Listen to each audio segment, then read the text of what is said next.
Hello and welcome to Powered by Intuition. This is a weekly live and podcast that kind of touches on current events, but I pretty much riff off of current events to spring you into wisdom and knowledge and insights that can serve and support your life wherever you are, whatever time you end up listening or viewing this. And it is designed to serve and support you. And I firmly believe that whenever you come across this is the ideal time for you to hear the insights, the information, and everything that you need to know that comes through within this series. So, today's episode is about some revelations that I've had lately. And let me start this with I've had some revelations about our society. And our society is kind of based off of or built on premises that are a little deceptive. Hold on, let me do something real quick. One moment. Let me fix something. A little bit of technical difficulties. Let me quit that. And let's get it open again.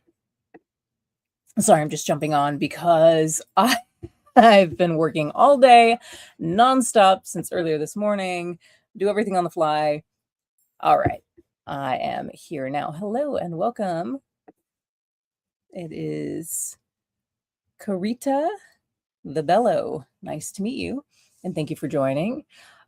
So, this episode is about some revelations that I've had around how the systems have worked within the United States and kind of unpacking a bit about that.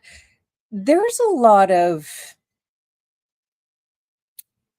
things in the United States are built off of these sort of deceptive or insidious practices. So this revelation, this subject matter came up in a discussion recently where there's a lot of questioning around, like the immigration thing and people with jobs and what's happening now within our society and the changes that are happening in the United States and what's going on and what is the best avenue and, what works, what doesn't. And basically my responses to this questioning was, it takes a balance. Like things got to be balanced. When there are too many radicals, things fly off the balance, right? So we have radicals tipping the situation into one extreme way, and now everything's thrown off. And the United States is really prefaced on balancing these dynamics, but then there's this undercurrent of deception, which has been very odd, interesting, and unique to kind of witness and experience. It's like the overriding of history, the overriding of facts, the celebrating something that really didn't happen, but pretending that, let's say Thanksgiving, that storyline is not factual at all. And what really happened is horrific. What keeps happening to, people of my skin tone or darker in this country when we build our own things, it's like, what keeps happening, right? And then we have people being like, well, why don't you guys do your own thing? And it's like, history. I might want to look into that. So here's what kind of came up in this discussion, because it did turn to factors of affordability here and now. Like, what is to play? Is it like, immigrants coming over on HB1 visas, taking all the jobs? Or is it other things? And it's like, we need a balance of everything, because that balance has both caused, within the States has caused irreparable harm. But I also can look and reflect and be like, well, I wouldn't be here had these things not happen. And mind you, I am the trifecta of what is the United States. I'm European, Native American, and African American, Black, for lack of a better word, because I'm not from Africa. I am from right here. And that cultural melting pot has made America what it is. It has made me what I am. And so I can't, you know, be angry about it, even though a lot of things are upsetting. So it's like holding that paradoxical mindset, but the way that it works, the way that it is like the way that it is melded, or the way that I look at it, it's like you have to pay your homage and respects, and then you move forward. And then you take, okay, this is what good came out of it. Can we make amends for the past? Can we give honor and then move forward? And that honor and appreciation and reverence for these bad things that happened and keeping them in your mind frame can create betterment down along the line, and then human nature will mess it up, which is what we're experiencing now, right? Everything's out of balance, everything's out of whack because human nature came in and reared its ugly head.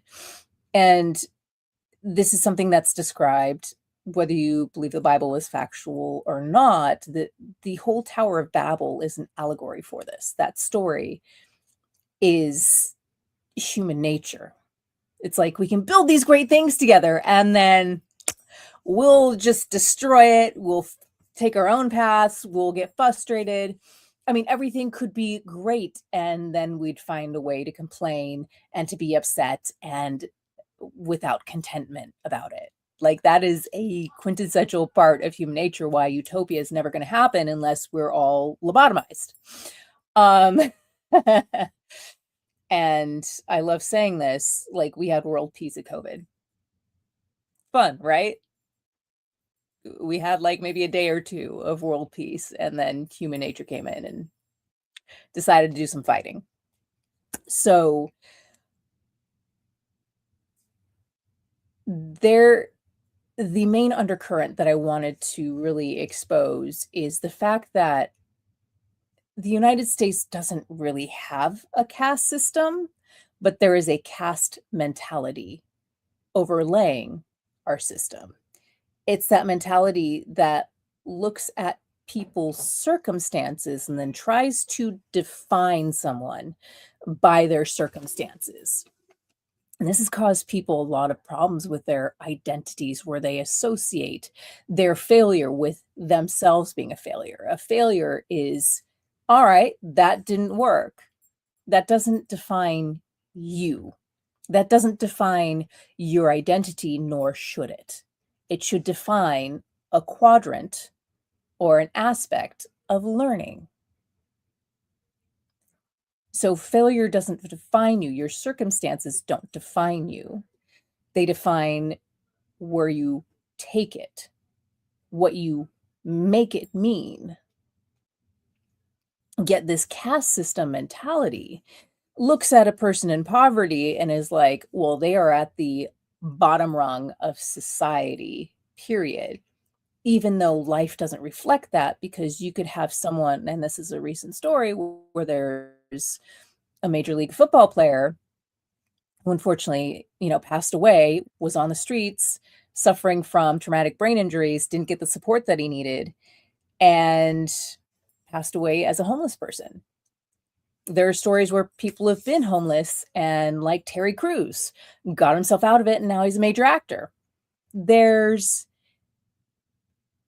people who deal with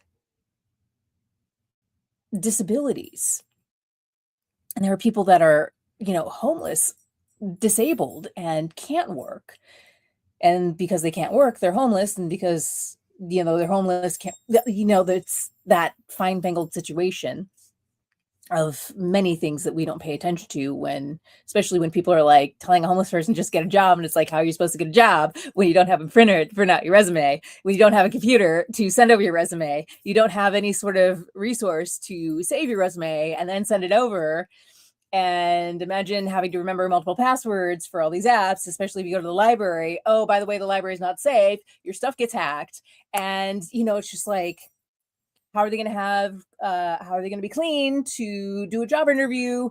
How are they going to do a job interview over Zoom when they don't have a computer? Like, how are they supposed to, submit their information on W-2 when they don't have an address or a phone number? Like, these are things that people don't think about. And when they look down on a homeless person, they're like, come on, just get a job. That BS. And that is the caste system mentality. It's like, well, it goes further than that. It goes into the idea that a person who is wealthy must have worked hard for that, ignoring the fact that there is generational wealth, that there is legacy wealth, and that these people really don't work that hard. Quite often, they're not sitting there in a field doing backbreaking labor. So define hard work. And yet there's this idea that they are somehow better than, that they are ordained by God. Hawking comes to mind, being disabled. Without someone to see his genius and supply his ability to communicate, he would just be a homeless person on the streets and nobody would care. There's no difference between him and someone that doesn't have the mechanisms of communication to show their brilliance besides money. But money isn't something that, like, you either somehow win the lottery, figure things out in an exponential way, have the right connections, or born at the right time, with the right area, with the right people around you, or you're just lost. Like, the differences between money doesn't define the difference in humanity, but yet in the States, there is this idea of this caste system, and you can tell that, like, well, the white male is supposed to be at the top of the caste system because, ordained by God idea that is running rampant in a lot of the manosphere culture, where it's like, I am the prize. No, everybody is the prize. It's amazing that we are even here. It's amazing to survive this long. It's amazing when you know that so much of this technology that is, within our medical system wasn't there with your great grandparents or great great grandparents. It's amazing that any of us are here. We are the prize. Not just you, sir, for being born. It doesn't just end with you. It is all of humanity. It's amazing that we can create amazing things. And it's also sadly shocking and amazing that we can create horrific things and destroy it all. Or look at each other and not see another human being and not see humanity in another person. And not begin there at that level of human to human connection, even though we are so unique on this planet. So that was Revelation 1 that came through, is that there is this insidiousness, and it's like a caste system. It's a caste system mentality, even though we are far removed from a caste system within our culture, but it still persists in people's ideas. And you're kind of corralled and pushed into that. And it really limits people's knowledge. It limits people's abilities. It limits people to really be able to thrive optimally. Because when you're closing off a segment of humanity, you're also closing off that segment of wisdom and knowledge. So within revealing this concept, there was a discussion where I helped a homeless person recently. Familiar with him, he's usually in this area. In this interaction, he asked me for some food and a blanket. I didn't have a blanket, but I had something else that I could give him that was pretty close to that. and something warm because it's been cold at night. And then I got him, a nice hot meal. And it's just like, this dude is harmless, absolutely harmless. He's a little wacky, but he's not malicious, never broken into anybody's place, just randomly sweeps this one corner in this area. And he just, keeps to himself. And I watched out for him one day. I'm like, hey, you need to wake up. People are starting to wake up. Don't want you to, be hassled by cops or anything. So make sure that you start, moving along so that, no bad stuff happens. And I wanted to make sure that he was alive and okay. That's the type of person I am. But the more that you interact with the homeless community, the more you understand it's a community dynamic. The more you understand their situations, the more you understand that a lot of these people are doing the best with what they have. And not everybody is like evil, mean. I mean, there's a lot of drug abuse, but there's a lot of heart, soul, and a lot of incredible people that are just dealing with these circumstances. And so I brought up the fact that if you connect with your homeless community and you take care of them, they'll take care of you back. Like, they are your eyes and ears on the street. They will let you know what's up. They will let you know what's happening when you are either just locked inside all day or, if you're out all day. If something goes down, they'll let you know. But you have to be connected, and you have to regard their humanity to get that insight and intel. That's how you keep your neighborhood safe. So, on this next thing, now that we're kind of through that, let's get into some interesting stuff. So I've been holding back on some intel and information, and right now I just feel like it is the time to share on this. So let's talk Oracle. And sometimes oracles have something called crystal balls. And if you follow me on the Clock app that was recently acquired, I spoke about like having a crystal ball that could kind of predict the future or go through many scenarios, many possible futures, and then guide you in the best one. So there is this software called the crystal ball. And the crystal ball, 20 years ago, was already really good at predictive metrics. As a matter of fact, the police department was looking into having that, and it was ruled as unconstitutional because potentially they could book someone before a crime has happened based on that software. And many, many years ago, on the YouTubes, I came across a video of one of the founders of the software, and he was talking in Las Vegas. The video, it's gone now. You can't find it. You can't even barely find the person's information. A lot of this stuff is hidden in plain sight. And so that video, he went through how this software worked, how perfect it was at its predictive metrics, and you can access this software. It is an actual software that you can purchase if you have the money for it.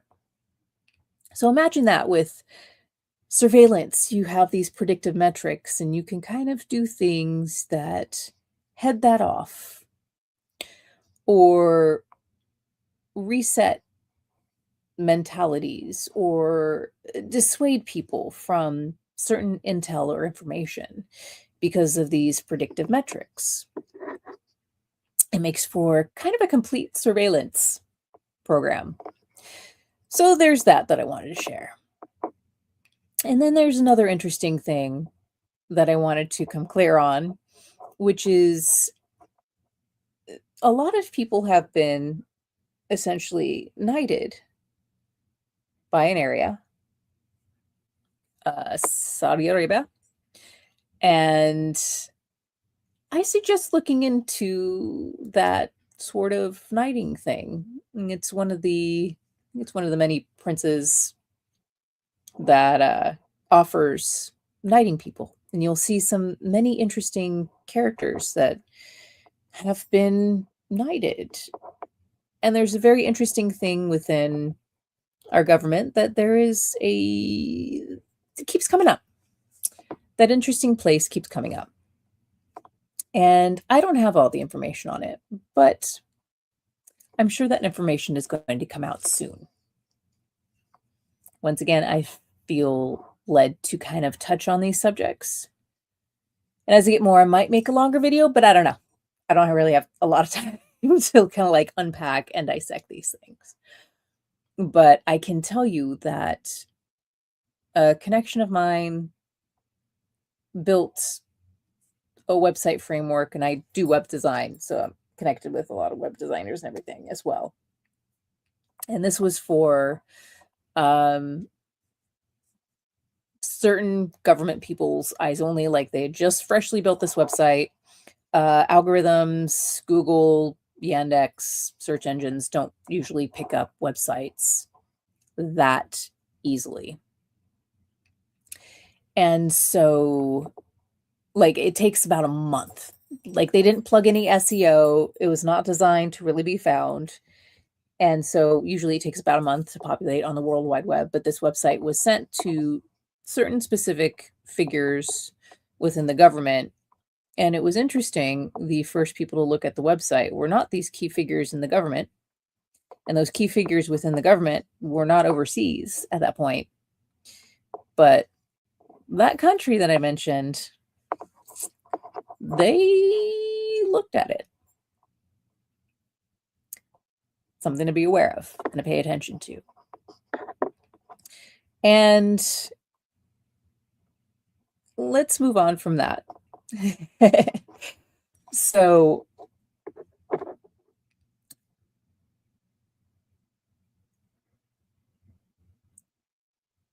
be careful what you wish for. Be careful of the things that you speak, because I'm going to be very woo-woo at this part. A lot of people coordinated together speaking on certain things can really make these certain things happen. Now, if you're pushed into speaking on these certain things and you're not aware of what you're saying, it is problematic. Words are spells, in a way. You can understand this dynamic through neurolinguistic programming. That is the way that words are spells. And there's more to it, but that is kind of, if you want to research it scientifically and take a little bit of the woo, little tiny bit of the woo out of it, that you want to look into neurolinguistic programming. So within the more coordinated group of MAGA, they would say things like, anti-woke, being very disparaging against the term woke, not being defined on what they mean by woke, which it kind of is very meaningless when they say it, even though their gripes are often valid. They're just not articulating what exactly it is that they're complaining about. And that's led to problems, because when you're just like, oh yeah, anti-woke, you're pro-sleep. You're pro being a sleeper. You're pro not thinking about things. You're pro being a sheeple, right? That's kind of like the sleeping on it. You're not aware. You're not awake. You're asleep. And I definitely seen that play out. And I'm like, wow, People aren't aware of what's happening in these other areas. People aren't aware of what others are going through. People aren't aware of these situations until it directly affects them. And then they might wake up to it, right? But there's been this other thing that I've been hearing where it is very fascinating. And they're like, yeah, that dude who is overseeing things right now, he's going to get rid of the IRS. He's going to get rid of, the taxes for the government. And I'm like, tell me more. Don't tell me more. That would be wonderful, right? That would be great. Why would we have a government? How is the government going to be funded? Basically it sounds like you're breaking up a band, because what makes America the United States is the fact that there is that pooling of resources. There is that coordination. But if you put all of the onus, all of the, let's use the positive aspect of it, all of the power to the states to make their own decisions on things, there is no point to a government. It is fractured. Each of the states are now their own country. And there will be treaties or whatnot. But there's no point for a government at that point if there isn't something to manage the pooling and coordination of resources. And so I'm not going to sit here and dispel these people's ideas. I just kind of like sit there and smile and listen. And I'm like, I wonder if they're ever going to connect the dots. I wonder if they're ever going to really understand what it is that they're saying, understand cause and effect.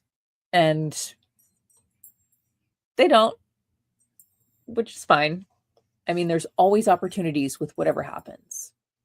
You will always find a way through if you get through the tough stuff now. But knowing that these people have coordinated and chanted these things together, words or spells, it's like you got to know what's coming down the pipeline, because it is coming down the pipeline. And you can look at the movements that are already happening to secede and these atrocities that are happening around the country, right? It doesn't take a genius to know what's happening. So this brings me to the point of, like, how do I do this? How do I really kind of intuit things in these aspects? I mean, some things will just come through automatically in different ways. And in other ways, a lot of it's just listening, awareness, and synthesizing data. I don't cut people off. Once again, start at the level everybody's human, so I can regard each person's humanity. And then I take that next level and I go to understand. And then I listen. I can tell often if someone's world is not ready to be rocked or when it is. Either way, I'm taking in data. And then I run that data across other sectors. And so within that, it's just processing that data. It's just looking at these things and going, if this, then that. Let's look at history. Okay, history has done this, and there's this cycle, and then there's this that's happening. So where can people go? How do people prepare? And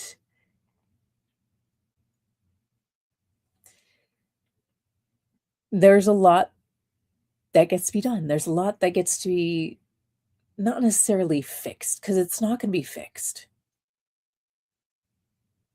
We got to be forward looking and not past facing. So this kind of brings up, like,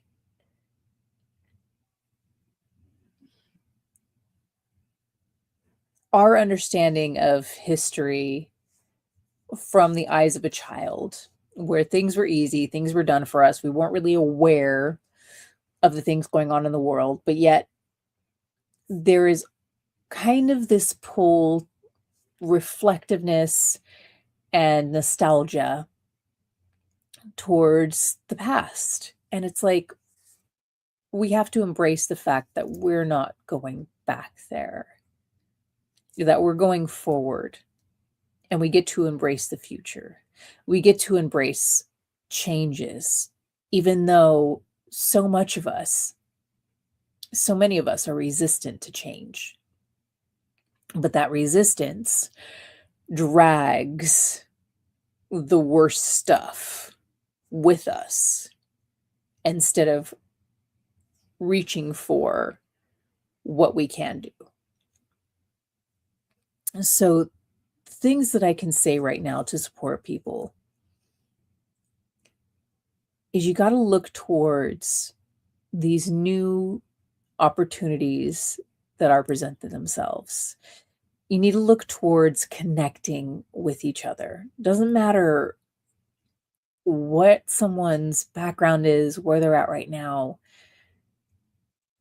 Take a moment to just connect human to human with someone. Doesn't matter if they're on the street stinking to high holy hell. Just take that moment to connect.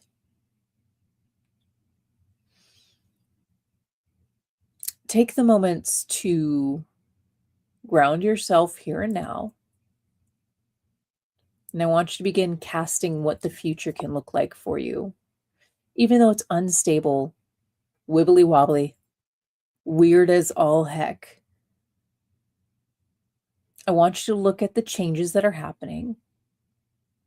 And I want you to think about, okay, what is a potential benefit that can happen from this?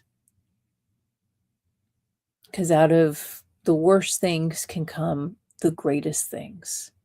Out of the worst atrocities come the greatest heroes. Out of these hurtful, harmful things come the greatest changes.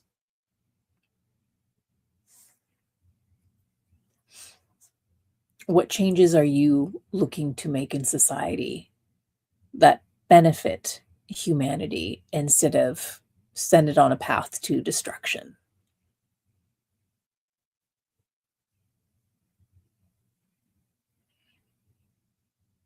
Because there's been a lot of crazy things that have happened. The past has not been so easy. When you really take a look at the history books, when you really review it, if you have a family member's memoirs, like I do, thankfully, like that has been a path where I'm like, huh, I get it now. I get it. And it's amazing that I'm here. And I can sit with gratitude for the things that are working. And I can look at the situations and go, okay, it looks like we're going to need this now. Okay, it looks like people need support in this way. It looks like I can be useful and of help in this way. And I'm always stepping up to support the communities that I'm a part of. If I see a need, I fill it. If I can't buy it, I make it. These are skill sets that we need to begin developing and coordinating and connecting. Even the skill sets of being strategic. I'm finding a lot of people are having a hard time with that. Strategy and creativity.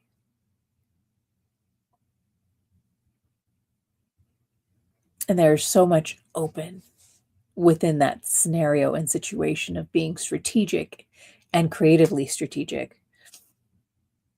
So I've gotten to hang out with hackers in my youth. And those hackers back in the day are not the hackers of today. Those hackers are creative. And I'm going to wrap it up with this story. Hey, Ray, welcome, welcome. So one of my buddies said, hung out with hackers. I went to go support a hackathon. It was an Ethereum hackathon, San Francisco, of course. And so I'm just volunteering, connecting with people, all that.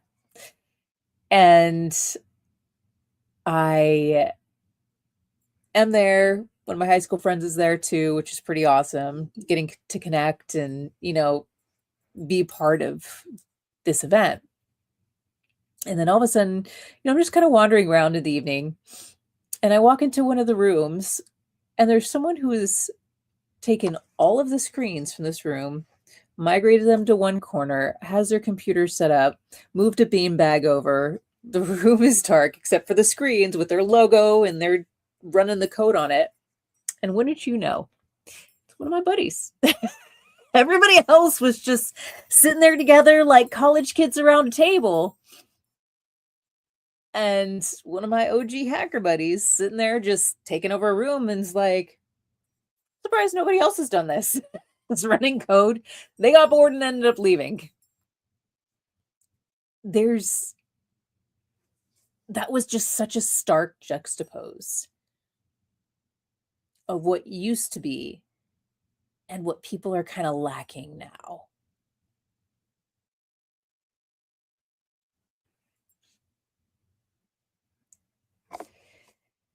And they were given free rein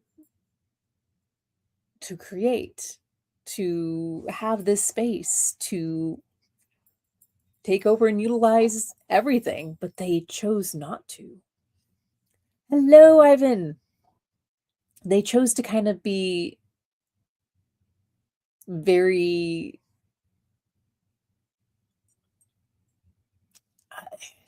just like very Poindexter-y, I guess is the best way to say it. But the reference for their creativity or coordinating with their groups was college. It wasn't being creative. It wasn't being, that outlier or the unicorn. And so that kind of shows me we're not living up to our capabilities either. And so that's my challenge this week, is do something creative and get out of your comfort zone and get into creativity. Do something outside of the box. I want you to just find 2 random objects and don't even look up anything online. Just do something with them. Something that you wouldn't normally do. No cheating. But just expand yourself that little bit. Just bring yourself that little bit closer of understanding that you're not defined by your circumstances, that you get to define yourself. And that's can be brought through that creative act of doing something that you don't know it's been done before. Just do something completely outside of what you would normally do.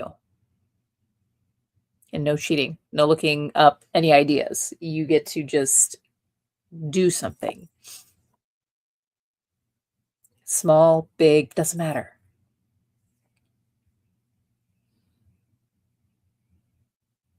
So I look forward to hearing about what you ended up doing or creating. How these subject matters have come through for you. What did you take from this? And I would love to hear about that in the chat. And as always, feel free to check out my books. Can I Get Some Sleep? This one's on Amazon. Sorry, not sorry. That is the best SEO. I got to sell books. Got to help people. That is my priority. All good if you want to boycott it. And then my other book is not on Amazon yet, but it will be soon. So look forward to that. And if you are on TikTok, you can click in the bio. And if you are on YouTube, you'll see the link for at least the Resilience Journal in the chat. And you can just look up, Can I Get Some Sleep with my name on Amazon for this book. Anyways, I love you all. Thank you for joining me on this episode, and really let me know what you got from this. I would love to hear about it. And if you have any questions, I can also cover that next week. So have a good one and stay strong, stay safe, stay aware. Love you all. Bye. Hey, gotta get over to the screen. All right. Bye, everybody. Doot.